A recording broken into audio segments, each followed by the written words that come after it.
Okay,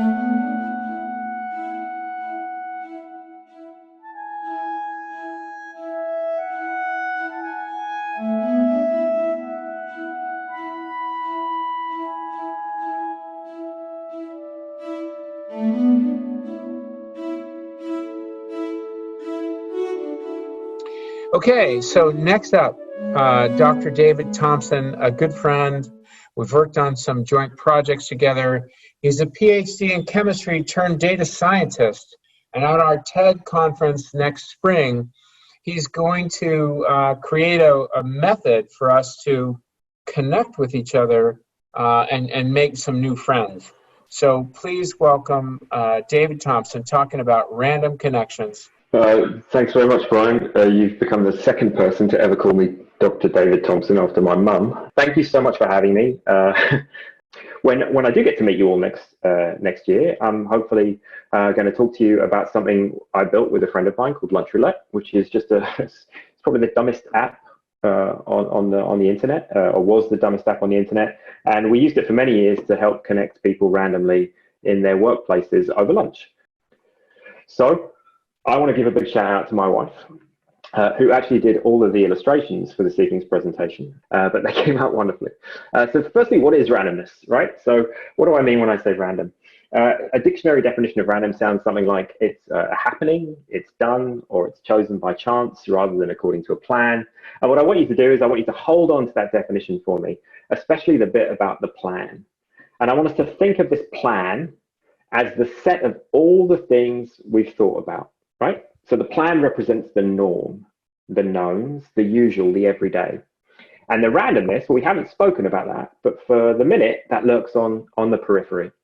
The randomness represents the things we've not considered. And as we pulled our plan together, we either glossed over or we never explored the items that we might think about as being random. Also, and just to be clear, random things aren't impossible things. I'm not talking about impossible things. I'm not talking about talking foxes or competent legislative bodies. Those are impossible. I'm talking about random things as just being improbable, things you didn't possibly consider. And I think it's exactly that difference, right? It's the difference between the plan and the stuff that lies outside of it, but that could possibly happen. That's where the magic lies. So that's what I mean by randomness.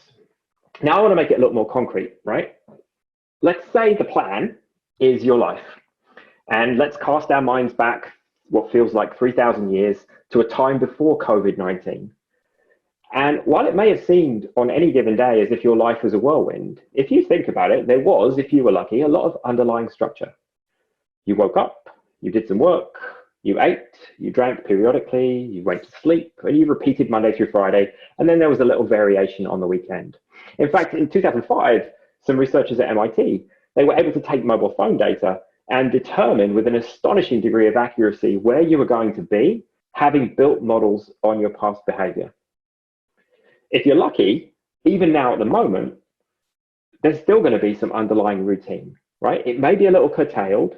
It might be starkly different in some aspects, but there will be a lot of underlying structure. I know for myself that that's true. However, I've supplemented that structure with a cocktail hour, almost mandatorily, not just on the weekends, but on every day. So in short, we are creatures of habit, right? If we can, if we're able to, we create familiar patterns of behavior and they provide the backbone to our ride through life. Where does randomness come into this, and why do I think it might spark joy? Well, the rub of what I just described as the regularity and the ebb and flow of our lives tends to make us gloss over it all, right? It's the background, it's the things we don't consider. When was the last time you went on a walk, a journey you've made many times perhaps, and you actually paid attention to it? You really looked and considered it. And the answer is probably most likely never, because in this instance, the path was what it always had been before. It was the route between where you started and where you were going, right? Getting to where you were going was the thing. The path you took to get there was irrelevant. And this is where I think the randomness comes in, right? Doing something different affords you an opportunity to pay attention. And once you start paying attention, magic can happen. We have a specific language related to what I'm trying to describe, and that's serendipity. I'm sure you've experienced this, right? It's instances wherein, if not for this, then that wouldn't have occurred. Or if not for this, then I wouldn't have noticed that that occurred, which then subsequently resulted in this happening. Now, serendipity as a concept is actually quite difficult to define. Academics have tried, and there's usually a blend of an individual's capacity or their ability for discovering a thing that they weren't actively looking for, along with the presence of chance and an element of randomness. So a random deviation from the plan results in an event or an outcome that in retrospect we frame as serendipitous. As it's happening, and then subsequently as we're retelling it to our friends and family, the acute sense of surprise at the result of a seemingly random outcome heartens us. So here's an example from my own life, right? As you heard from Brian's kind introduction, I'm by training a scientist, right? I trained as a theoretician, and I like to think about mathematics and physics in the context of chemical problems, most recently as applied to drug discovery. And I did this for a very long time. In 2011, I decided to do something that was a little different, and I spent some time thinking about how we could use social media tools within organizations as aids to collaboration. And in 2012, I was invited to present some of this thinking at an external conference, right? It was my first such non-technical meeting, and it was a great opportunity, I thought, to run my thoughts on social media by my peers.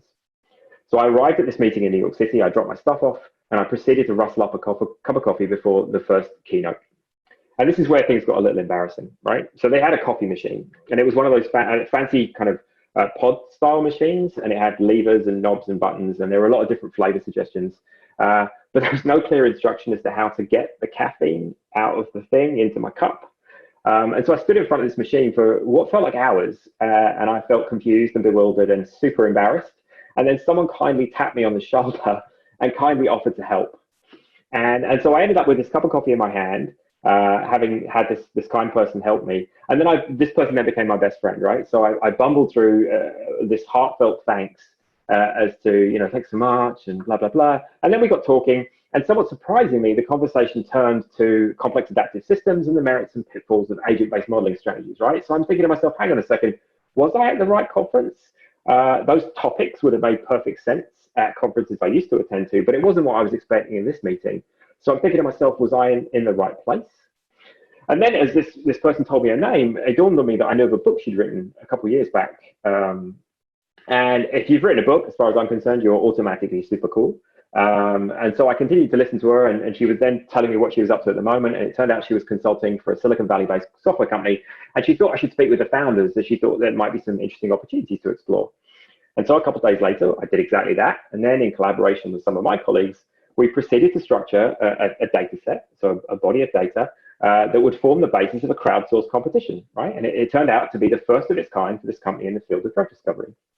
This competition we ran for several months. We engaged hundreds of people from around the world, all of whom submitted thousands of solutions, a number of which ended up being better than our initial benchmark, and all because I got confused in front of a stranger, in front of a coffee machine at a random conference, right?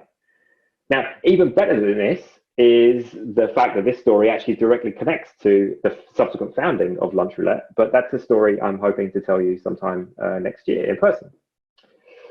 So this all sounds fabulous, right?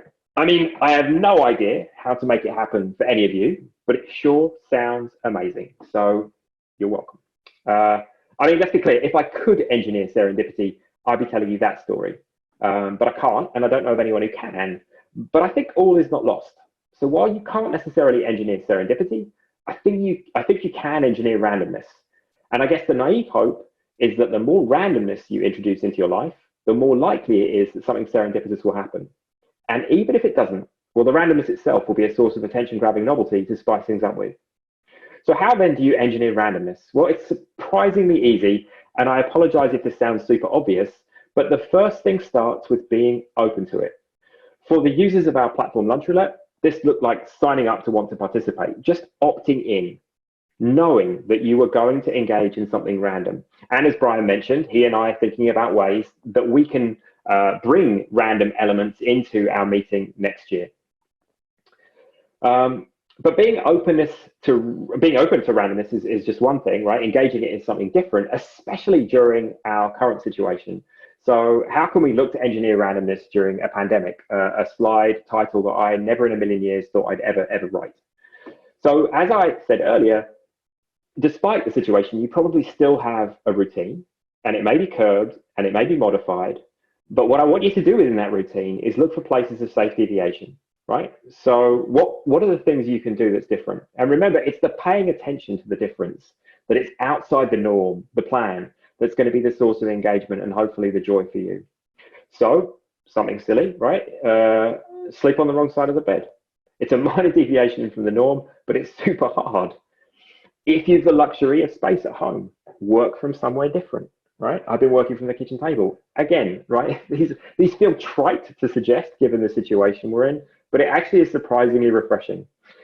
Introduce yourself to new ideas and concepts and content. It turns out the internet is jammed full of random crap.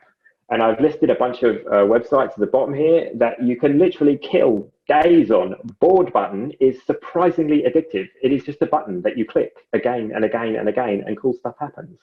I'm also a huge fan of suggestions from tools like Spotify and Netflix. Watch or listen to something suggested to you from the algorithms that probably know you better than you hope. And I'll leave you with this final thing, which is it's even possible to introduce yourself to new people during this time. There's some super talented technologists, Danielle Baskin and Max Hawkins, who've modified their app Dial-Up to focus on helping people cope during this period of social isolation, right? And they built this thing called Quarantine Chat.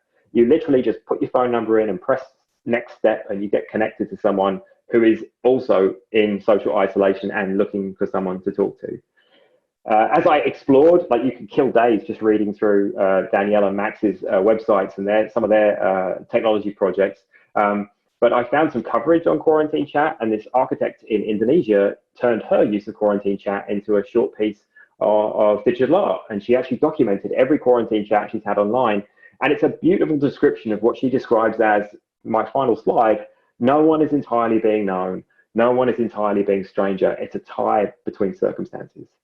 And with that, I think I've come full circle. So thank you for this opportunity to speak to you all this evening. And I wish you and yours safety and health during this pandemic and difficult time for us all.